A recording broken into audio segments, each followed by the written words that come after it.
సభను కూడా ఎన్నోసార్లు పవన్ కళ్యాణ్ గారు చెప్పారు. భవిష్యత్తులో ఆంధ్రప్రదేశ్ శాసనసభని ఒక గౌరవ సభగా చేసి ప్రజా సమస్యల్ని చర్చిస్తామని చాలా స్పష్టంగా చెప్పారు. అలాంటి బ్రహ్మాండమైన వాతావరణం క్రియేట్ అవుతుంది. దానికి ఒక శాసనసభాపక్ష నాయకుడిగా నేను హామీ ఇస్తున్నా. మళ్లీ ఈ సభను గౌరవ సభగా ఈరోజు మన పరిపాలన ప్రజా ప్రభుత్వంగా మనం ముందుకు పోవాల్సిన అవసరం ఉంది. ముందుకు పోతామని చెప్పి కూడా నేను మీకు తెలియజేస్తున్నా. ఇంకా కిందికి డెప్త్కి వెళ్తే గవర్నమెంట్లో ఏముందో ఇప్పటికి తెలియదు,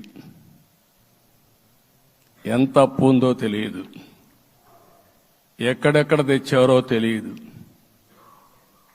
ఇవన్నీ కూడా డెప్త్కి వెళ్ళినప్పుడు ఎన్ని లక్షల కోట్ల అప్పు ఉంది, ఏదేది తాకట్టు పెట్టారు, ఆర్థిక వ్యవస్థ ఏ విధంగా చిన్నాభిన్నం అయిపోయింది, ఇవన్నీ కూడా అధ్యయనం చేసుకోవాల్సిన అవసరం ఉంది.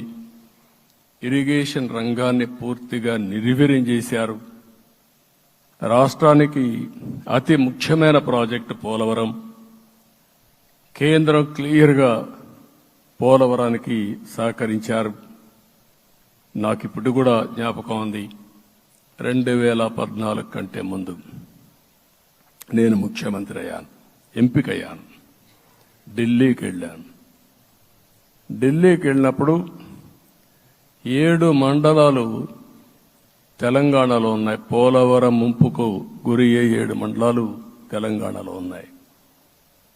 ఆ 7 మండలాలు అక్కడుంటే జూన్ 2వ తారీఖున నోటిఫికేషన్ వస్తే ఆ తర్వాత తెలంగాణ అనుమతి ఉంటే తప్ప, పునరావాసానికి ఒప్పుకుంటే తప్ప మనం పోలవరం కట్టే పరిస్థితి లేదు. ఆ రోజు రాజ్నాథ్ సింగ్ గారు పార్టీ అధ్యక్షుడు, అదే మాదిరిగా ఆ రోజు వెంకయ్యనాయుడు గారు కూడా యాక్టివ్గా ఉన్నారు. నేను ఒకటే కోరాను, ప్రజలు నన్ను ఎంపిక చేసుకున్నారు, ఇక్కడ మనం ఎన్డీఏ వచ్చింది, ఈ ప్రాజెక్టు పూర్తి కావాలంటే ఆ 7 మండలాలు ఆంధ్రప్రదేశ్ రాష్ట్రానికి ఇస్తే తప్ప పూర్తి కాదు.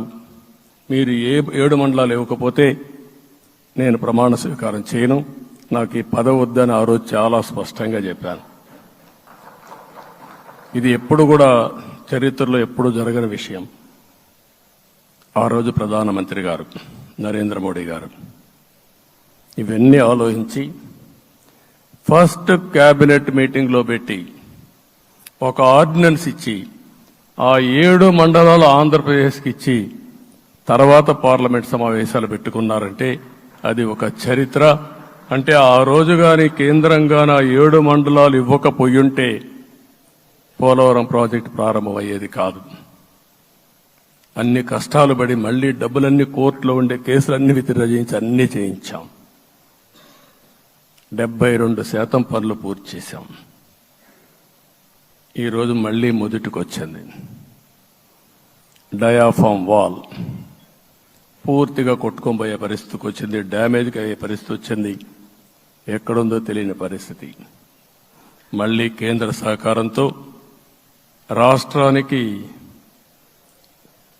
అతి ముఖ్యమైన ప్రాజెక్టు పోలవరం, దీన్ని పూర్తి చేసే బాధ్యత, దీన్ని పూర్తి చేసి నదుల అనుసంధానం చేసి మన అందరం ప్రతి ఒక్క ఎకరాకు నీళ్లు ఇవ్వగలిగితే దానికంటే బ్రహ్మాండమైన కార్యక్రమం ఏమీ ఉండదు. వ్యవసాయ రంగం స్టెబిలైజ్ అవుతుంది. ఇది సాధించడానికి అన్ని విధాలా కష్టపడతామని చెప్పి కూడా నేను మీకు తెలియజేస్తున్నాను. ఇంకొక పక్క వ్యవసాయ రంగం పూర్తిగా సంక్షోభంలో పడిపోయింది.